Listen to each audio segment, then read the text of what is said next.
Quiero que reflexionemos sobre un tema.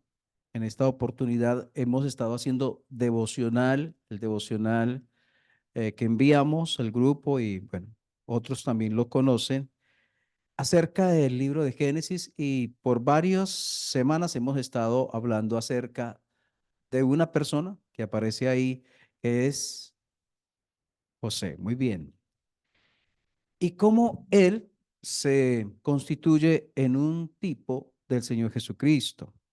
Entonces, quiero que nos miremos, va a ser una reflexión corta a la verdad, cuatro situaciones de José y cómo después de alguna manera es un pálido reflejo lo que vive José con respecto a lo que vive el Señor Jesús, pero las similitudes entre ambas situaciones, una que vivió José y otra situación que vivió el que es el más excelente de todos, nuestro amado Señor Jesucristo, quien es el centro de la Biblia, ¿verdad?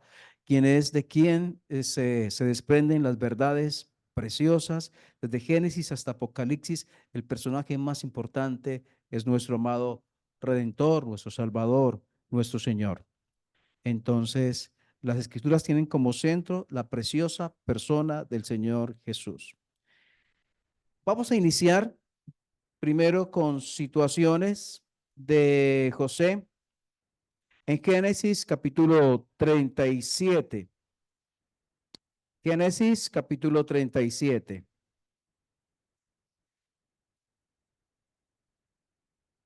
Génesis 37 nos relata cuando José es tomado por sus hermanos a la fuerza. Él había sido comisionado por su papá, por Jacob, para ver cómo estaban sus hermanos. Él llega donde están sus hermanos, lo meten a una cisterna, de la cual luego lo sacan y hacen algo con él, con José, con el hermano de ellos.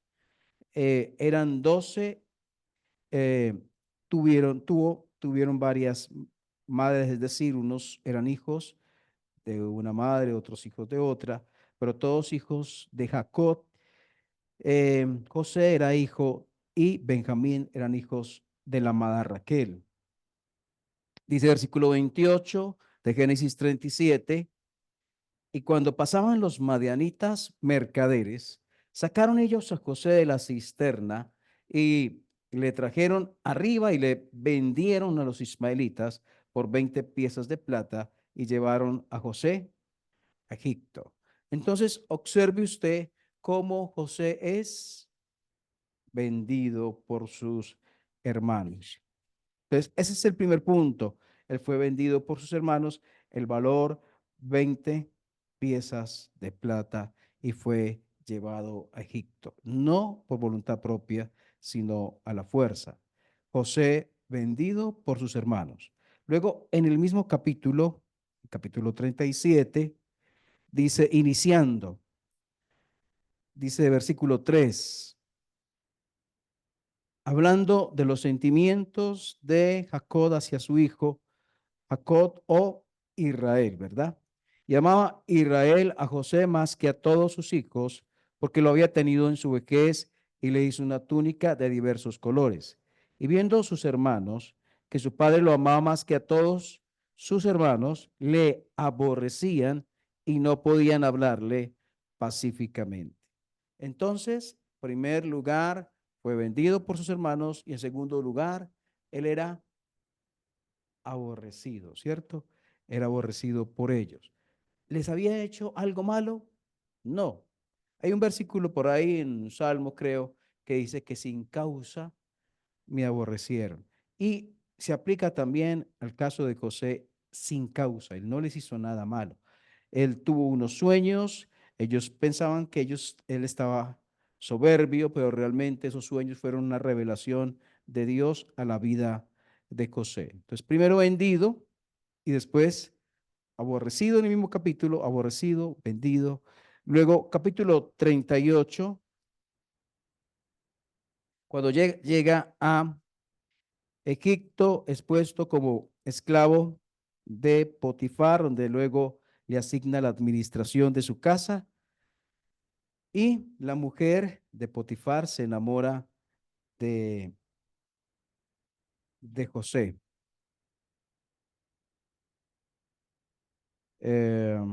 Más bien capítulo 39, es capítulo 39 y versículo, creo que es el 13, tenía aquí otro capítulo. Mm. Sí, 39:13. Dice, cuando vio ella, o sea, la mujer de Potifar, que le había dejado su ropa en sus manos, José huye, ¿verdad? Cuando ella le acosa, le insiste, él había huido fuera. Lo dice el versículo 13 al final, había huido fuera. Versículo 14, y llamó a los de casa y les habló diciendo, mirad, nos ha traído un hebreo para que hiciese burla de nosotros. Vino él a mí para dormir conmigo y yo di grandes voces. O sea, está diciendo que él quiso abusar de ella. Y viendo que yo alzaba la voz y gritaba, dejó junto a mí su ropa y huyó y salió. ¿Qué está haciendo ella? Ya vemos que fue vendido, fue aborrecido. ¿Aquí qué está pasando? Sí, fue acusado injustamente, vendido, aborrecido, acusado injustamente. Exactamente, lo quiero seducir.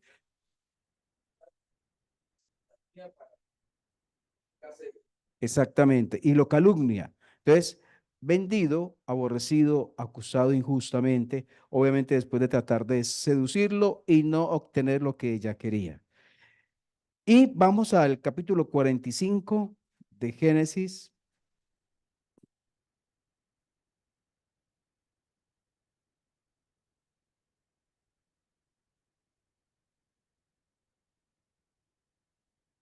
Él ahora se encuentra con sus hermanos, han pasado varios años desde que no les ve y él se muestra a ellos.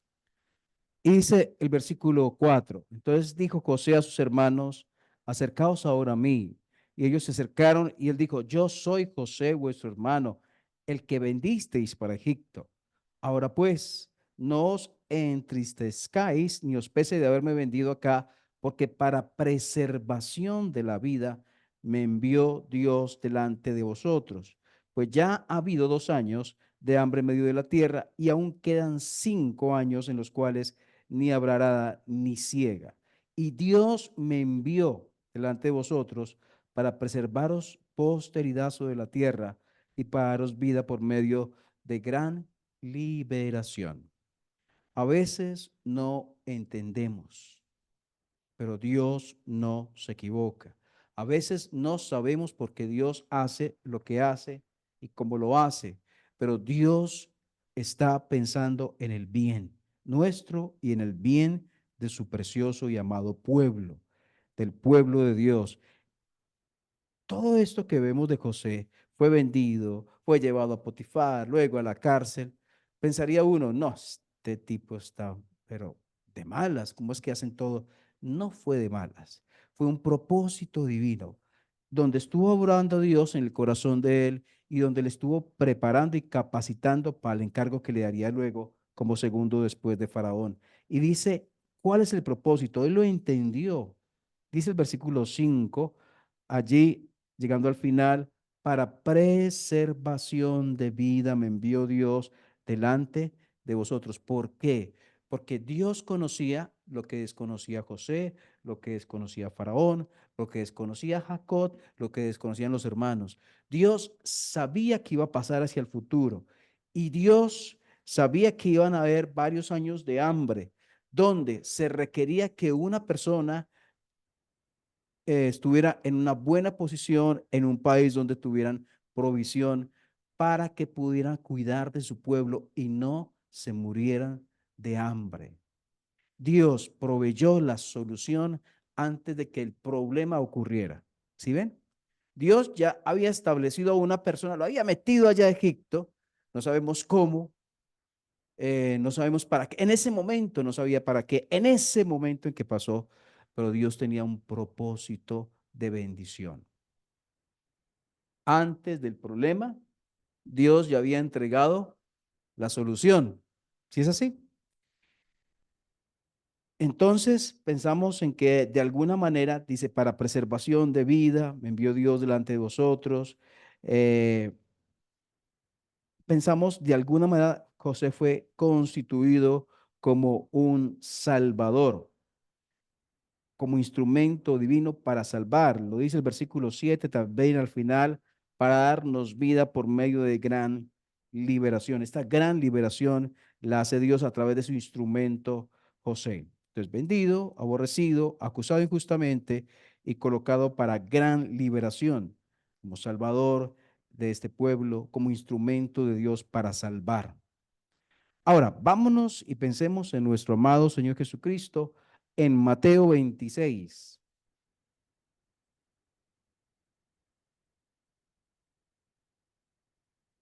Mateo capítulo 26, versículo 14.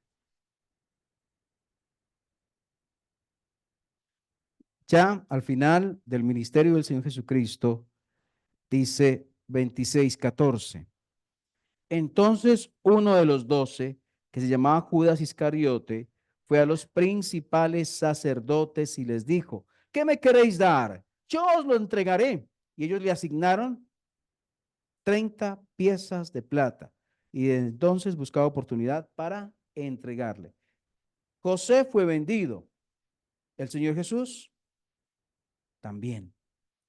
Ese valor, 30 piezas de plata, era el valor de un esclavo.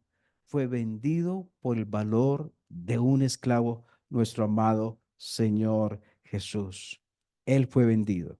Entonces quiero que miremos cómo la Biblia no es un conjunto de retazos, uno aquí y otro acá y otro acá, sino que la Biblia es una hermosa tela, desde el principio hasta el final, armoniosa ella, donde no es que yo coloqué esto y después coloqué esto. Fueron diferentes autores, pero desde el principio la intención del Espíritu Santo se muestra, el de revelar al del amado Señor Jesucristo. Cuando vamos al arca de Noé, ¿acaso ella no habla también de Jesús? Cuando vamos a Abraham, que dice que en ti serán benditas todas las naciones, ¿acaso no habla de Jesús? Cuando vamos a David, que él dice, dijo el Señor a mi Señor, siéntate a mi diestra para que ponga a tus enemigos por estrado de tus pies. ¿Acaso no está hablando del Señor Jesús? Y así vemos, cuando vemos el sacrificio de Abel, ¿acaso no está hablando del Señor Jesús? Y vemos cómo la escritura realza, muestra, señala hacia el Salvador. Y aquí José vendido, el Señor Jesucristo vendido. Vamos a Juan capítulo 15, versículo 23. El Evangelio de Juan. Mateo, Marcos, Lucas, Juan. Capítulo 15,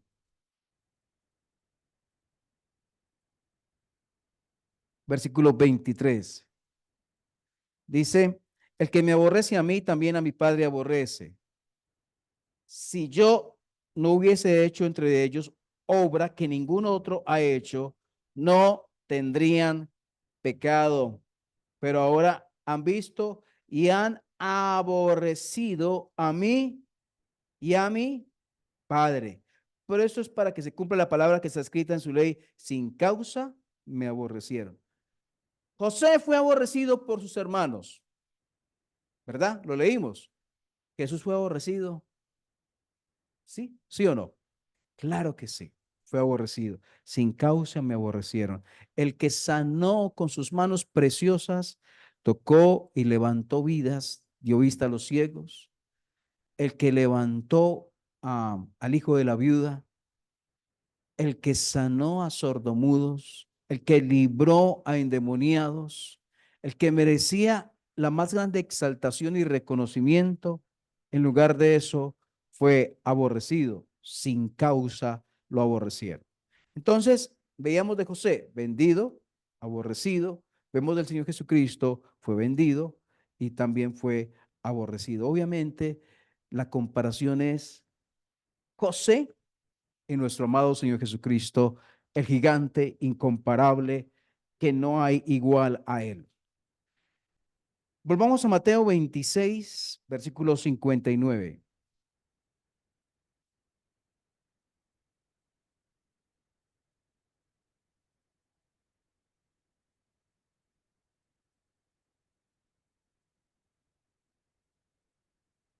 Dice, versículo 59, dice, y los principales sacerdotes y los ancianos y todo el concilio buscaban falso testimonio contra Jesús para entregarle a muerte. Y no lo hallaron, aunque muchos testigos falsos se presentaban, pero al fin vinieron dos testigos falsos que dijeron, este dijo, puedo derribar el templo de Dios y en 3 días reedificarlo. Y levantándose el sumo sacerdote le dijo, no respondes nada. ¿Qué testifican estos contra ti? Mas Jesús callaba. Entonces el sumo sacerdote le dijo, te conjuro por el Dios viviente que nos digas si eres tú el Cristo, el Hijo del Dios viviente. Bueno, lleguemos hasta ahí. ¿Qué pasó ahí? ¿Qué dice la escritura? Que buscaron testigos falsos, falsos testigos, y que dijeron mentiras de él. O sea que fue acusado injustamente. ¿Con qué lo relacionan? Acusado injustamente. Y terminamos esta pequeña reflexión en 1 Juan, capítulo 4.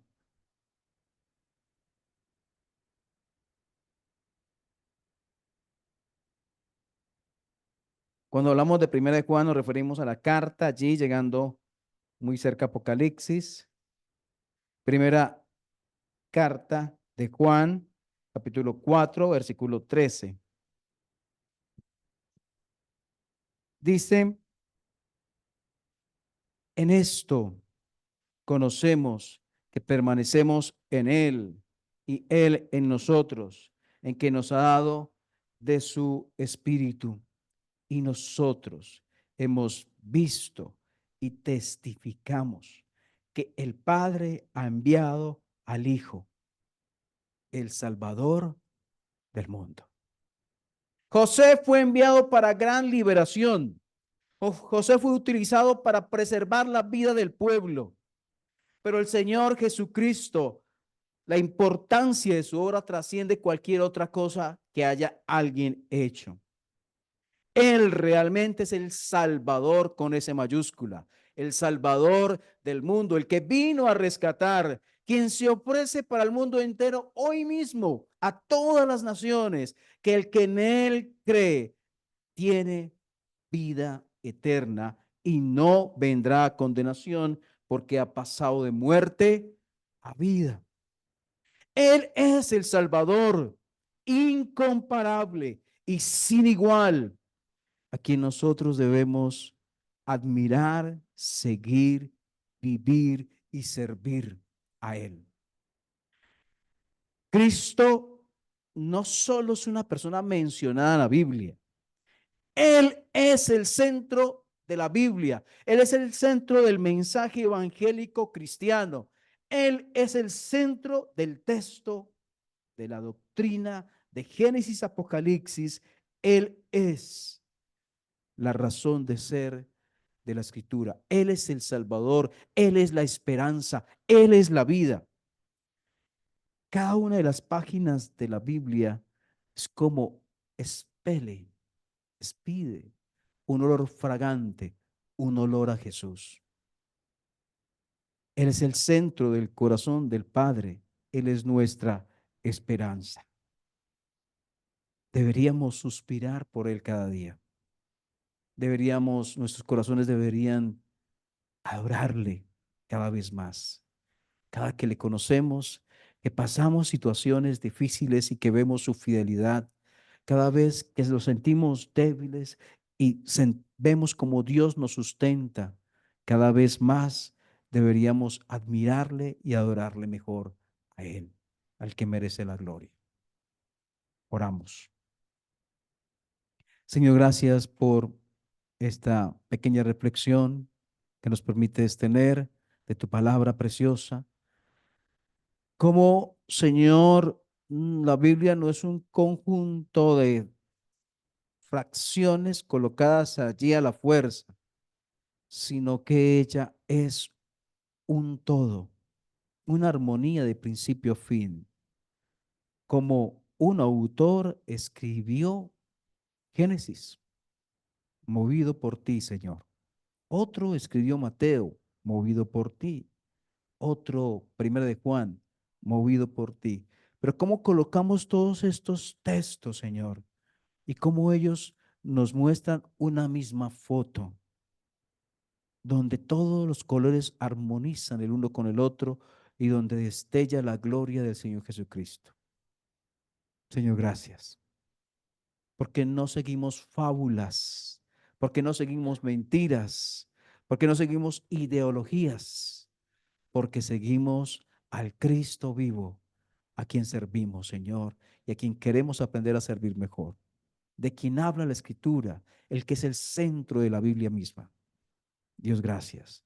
En el nombre del Señor Jesús. Amén.